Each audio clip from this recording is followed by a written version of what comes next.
자, 그럼 또 진도를 계속 나가도록 하겠습니다. 자, 지금부터 이제 배울 내용은 이제 돈부시 Exchange Rate Overshooting 모형이라는 건데요. 이제 이 뭐에 관한 것인지 먼저 설명해 드리도록 하겠습니다. 자, 보시면 이게 UIP라는 게 있잖아요. 그죠? UIP라는 우리 잘 알고 있습니다. 그래서 이제 기대 환율 변화율은 이제 양국의 이자율 차이와 같다라는 걸 알고 있죠. 그래서 이거는 이제 기대 환율 변화율입니다. 그죠? 기대 환율 변화율. 이걸로 할까요? 그죠? 얘는 기대 환율 변화율이죠. 그냥 환율의 변화율입니다. 그냥 단순히. 근데 이제 여기 E는 이제 expectation을 말한 건데 얘는 빼줘야 됩니다. 얘는 이제 빼주고 이제 그냥 환율 변화율은 얘는 이제 기대 환율 변화율이 양국의 금리 차이니까 실제 환율 변화율은 실제 실현된 이제 환율 변화율은 양국의 금리 차에다가 더하기 뭔가 좀 에러가 있겠죠. 오차항이 있을 겁니다. 뭐 그 시점에 새롭게 뭐 t 플러스 1 시점에 새롭게 발생한 사건이 있으면 그것도 환율 변화시키겠죠. 그래서 얘는 이제 예상되는 환율 변화율이고 얘는 예상치 못한 부분입니다. 그래서 실현된 환율 변화율은 어쨌거나 예상된 부분과 예상되지 못한 부분의 합으로 이루어지겠죠. 예, 이거는 뭐 크게 어렵지 않습니다. 자, 근데 보시면 이쪽은 이제 환율 변화율이고 이쪽은 양극 금리 차인데 이걸 실제로 이제 그래프를 그려보면 이제 환율은 이렇게 막 변동성이 엄청 심합니다. 이렇게 막 환율 변화율은 이렇게 막 심하게 움직이는데 양국의 금리 차는 이게 천천히 움직인단 말이죠. 그죠? 우리나라와 미국의 금리 차라는 게 매일매일 엄청 크게 바뀌진 않습니다. 그죠? 물론 이제 중간중간 이제 미국이나 우리나라 중앙은행이 금리 조절할 때마다 좀 이게 막 점프하듯이 변하긴 하지만 기본적으로는 좀 스무드하게 변하는 거죠. 이렇게. 반면에 환율은 등락폭이 엄청 큽니다. 그죠? 그러다 보니까 사실은 이 시기에 맞다면 환율 변화율과 양국의 금리 차가 뭐 각기 그 1대1로 같이 움직여야 되고 뭐 중간중간 에러가 있겠지만 기본적인 두 개 같이 움직여야 돼요. 그런데 실제로 보면 같이 움직인다고 보기엔 힘들 정도로 환율은 변동폭이 엄청 크고 반면에 이제 양국의 금리 차는 이제 굉장히 스무드하게 움직이는 거죠. 이런 일이 왜 발생할까? 이걸 이론적으로 설명해 보자 라고 해서 나온 게 바로 이 돈부시 모형입니다. 그래서 경제학에서는 이제 이런 현상을 어떻게 경제학적으로 이제 설명한지를 한번 배워보도록 하겠습니다. 자, 모형이니까 항상 그렇듯이 가정들이 있겠죠. 먼저 이제 첫 번째 가정은 캐피탈 모빌리티가 퍼펙트다. 그러니까 이제 자본 이동이 완전하다. 그러니까 이제 양국의 금리 차가 조금만 나도 팍팍 움직인다는 뜻입니다. 그러니까 미국이랑 우리나라 금리 차가 있는데 미국의 금리든 우리나라 금리든 조금의 차이 나면 모든 자본이 그걸로 다 쏠려버린다는 거죠. 아니 모든 자본은 아니지만 거의 대부분의 자금들이. 그러니까 이제 자본 이동이 굉장히 심해서 그 돈이 왔다 갔다 하는데 전혀 제약이 없다라고 가정하는 겁니다. 그런 경우가 이제 우리가 ISNPP 모형에서 뮤가 무한대로 가는 경우죠. 기본적으로 이 돈부시 모형은 우리가 이전에 배웠던 ISNPP 모형을 조금 더 이제 조금 수정한 정도에 부족합니다. 그래서 ISNPP 모형을 다시 한번 보도록 하죠. 가보시면 자 어디냐 여기 있습니다. 그래서 ISNPP 모형에서 먼저 이 BPC를 한번 보시죠. 이 뮤가 그때 말씀드렸듯이 뮤가 이제 자본 이동이 얼마나 플렉서블하냐, 자본 이동이 얼마나 퍼펙트하냐를 나타낸다고 말씀드렸습니다.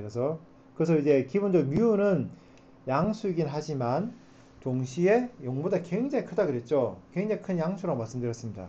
자본 이동성이 강하면 강할수록 큰 양수가 되는 거죠. 그래서 이제 뮤가 만약에 무한대로 한다. 그렇다면 무한대로 갈 때 여전히 이 밸런스 오브 페이먼트는 성립해야 된단 말이죠. 국제 수지는 균형을 이루어야 돼요. 그런데 얘가 무한대로 간답니다. 얘가 무한대로 가는데 항상 0이 되려면 어떻게 되겠습니까? 무한대 곱하기 0이 돼야 되죠. 그죠? 그 다음에 무한대랑 관계없는 부분도 0이 되어 줘야 됩니다. 그죠? 안 그러면 얘가 0이 될 방법이 없습니다. 얘는 무한대로 가는데, 그죠? 얘가 무한대로 할 때 얘가 0이 될 수 있는 유일한 방법은 무한대 앞에 있는 이 개수가 0이 돼야 되고 그 다음에 무한대를 제외한 나머지는 당연히 0이 돼야 그래야 0이 되는 거죠. 그래서 얘가 0이 된다는 소리는 결국 R과 R스타는 같아야 된다는 소리입니다. 그러니까 이제 국내 이자와 해외 이자는 반드시 같아야 된다는 소리죠. 균형에서는.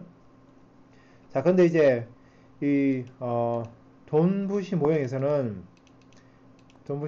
이제 우리가 뭘 가정하냐면 UIP를 가정해요. UIP가 성립을 한다라고 가정합니다.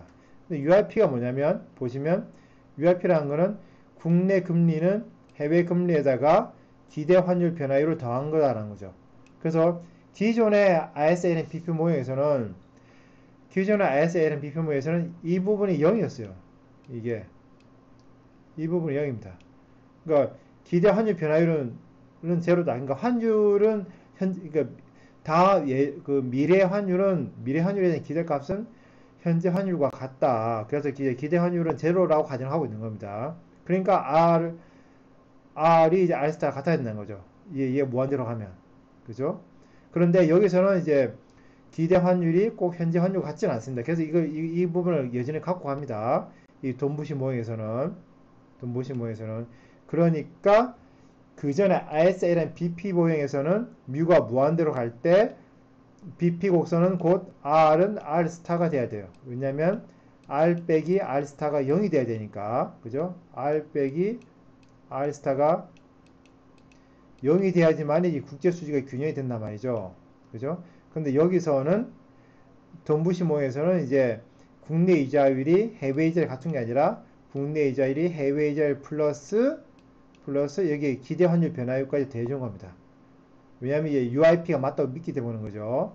UIP가 맞고 또 일반적으로 꼭 기대 환율이 꼭 현재 환율과 같지 않다고 하기 때문에 이런 가정을 합니다. 이런 가정을 하는 겁니다. 이렇게 되어 있고 그 다음에 또 이 가정하기를 이제 기대 환율은 이 통화량의 증가합수다. 그러니까 현재 통화량이 늘면 환율은 증가할 거다라고 사람들이 기대한다는 겁니다. 현재 환율이 증가한 건 아니지만 통화량이 늘면 기대 환율이 상승한다고 믿습니다. 당연히 그렇겠죠. 통화량이 늘면 국내 원화가 늘면 원화가 더 흔해질 것이고 그럼 반대로 달러 가격은 어떻겠습니까? 달러의 가격은 비싸지겠죠. 그죠? 그 달러의 가격의 다른 이름이 바로 환율입니다. 환율이 올라가는 거죠. 그래서 통화량을 늘리면 기대 환율도 상승한다 라는 거죠. 그래서 통화량이 늘면 통화량이 늘어서 나는 효과들도 있고 더하기 기대 환율을 상승시키는 효과가 있다 라고 보는 겁니다.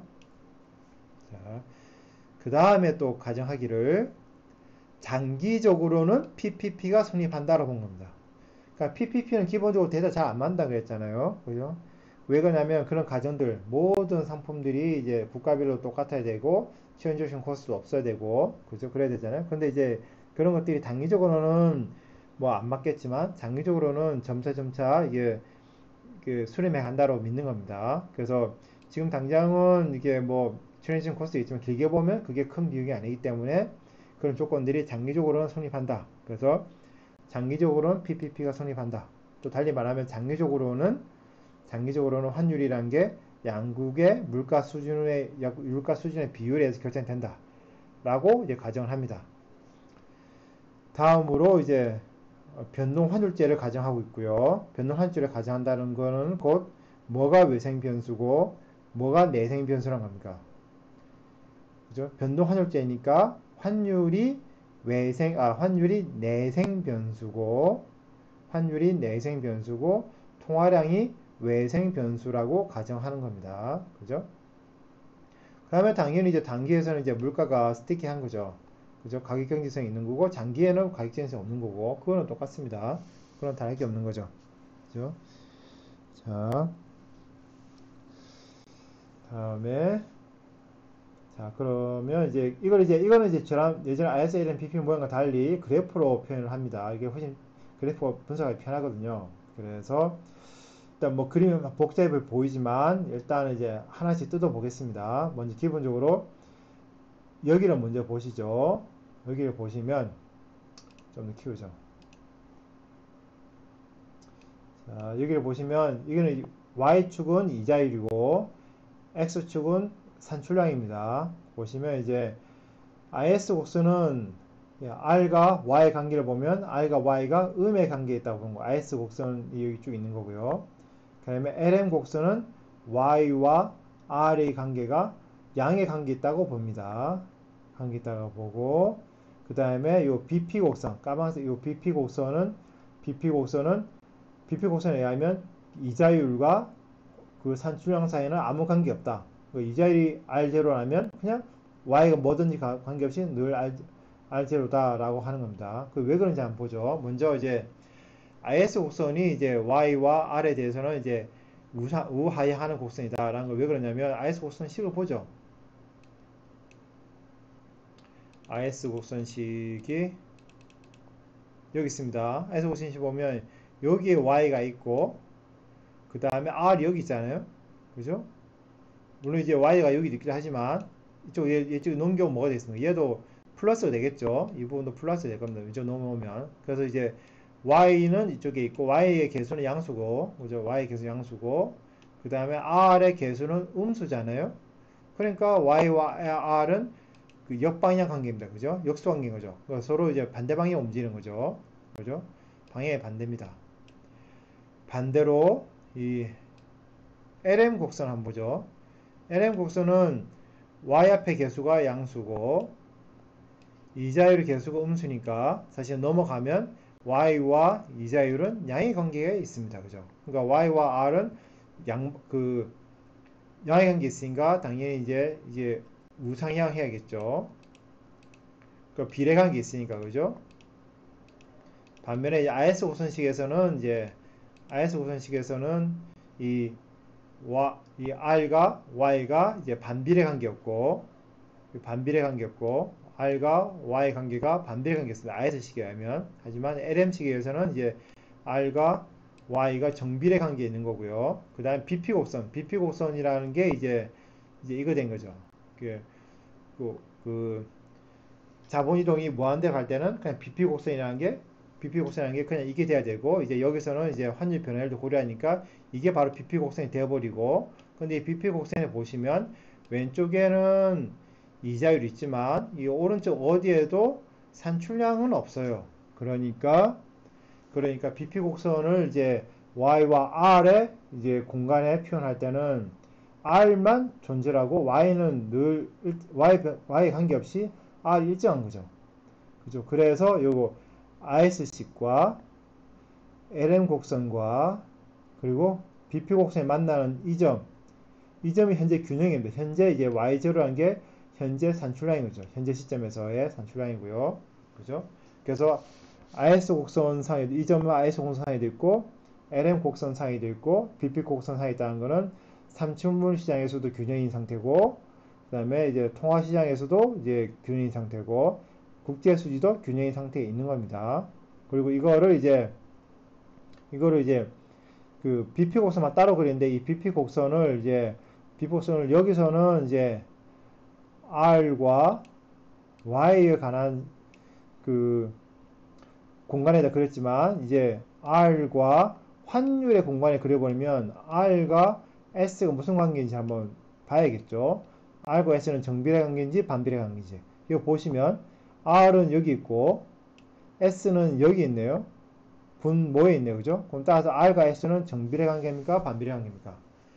R과 S는 반비례 관계에 있는 겁니다. 그죠? R과 S는 반비례 관계에 있으니까 이게 우하향하는 형태가 될 겁니다. 그죠? 우하향하는 형태가 되는 거죠. 그래서 이 우하향하고, 그리고 현재 금리가 R0라면 현재 금리를 다 R0, 현재를 다 R0 설정되면 R0에 해당되는 현재 환율이 있을 것이고, 현재 환율은 S0라고 표현한 겁니다. 그죠? S0 표현한 거고요. 그죠? 그리고 이제 물론 이제 경제원론 시간에 배우셨겠지만, 이 ISLM BP식을 다 합한 걸 우리가 보통 총 수요 곡선이라고 부르는 거고, 총 수요 곡선은 당연히 물가와 이제 Y의 관계에서 반비례 관계겠죠. 그죠?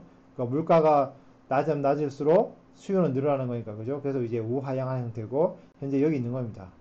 여기 있는 거고, 그리고 이제 단계를 물가 경제기라는데, 물가 경제라는 건 이제 우상향일 수도 있지만 극단적으로는 그냥 P0에 고정되어 있다 볼 수 있습니다. 그러니까 여기 단순하기 위해서 그냥 물가 경직인데 극단적으로 경직적이라서 일단 단기에는 물가가 P0에 고정되어 있다 라고 가정합니다. 그래서 이 까만 점, 여기서는 이제 이 까만 점이 이제 현재 이제 균형이 되겠습니다. 그래서 현재 경제 상태는 여기 있고 또 여기 있고 여기 있는 거죠. 그래서 그래서 이 선들이 쭉 다 연결되어 있는 겁니다. Y0 여기서 Y0 그죠? 그리고 마지막으로 이 그림은 이제 P와 이 S를 그린 건데 여기 보시면 이 장기적으로는 이 PPP 성립한다 그랬잖아요. 그죠? 그러면 이제 얘가 Y축이고 얘가 X축이라면 이 P스타라는 게 그 일종의 그냥 그 직선의 방정식에서 원점을 지나는 기울기가 되겠죠. 그죠? 그래서 이 기울기가 P스타인 겁니다. 그냥 P스타인 거고. 그래서 장기적으로는 이게 성립을 하니까 단기적으로 안 그렇지만 장기적으로 성립하니까 현재 이 S0와 현재 물가스인 P0에 있는 이 점이 여기 있는 거죠. 그러니까 장기적으로는 균형이 이 선 위에 있어야 돼요. 그리고 현재는 장기 균형 상태에 있다고 가정합니다. 그냥 분석의 편의를 위해서 현재는 장기 균형 상태에 있다고 치자. 그래서 지워버렸네. 다시 어디였냐? 왜 지워버렸지? 다시 보겠습니다.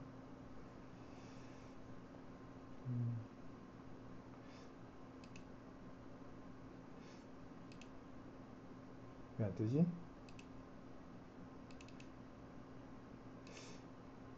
이상하네요. 갑자기 여기가 저 파일이 닫히면서 다 열리지가 않네. 이상하다. 다 열립니다. 조금만 더 설명하고 쉬었다 할게요.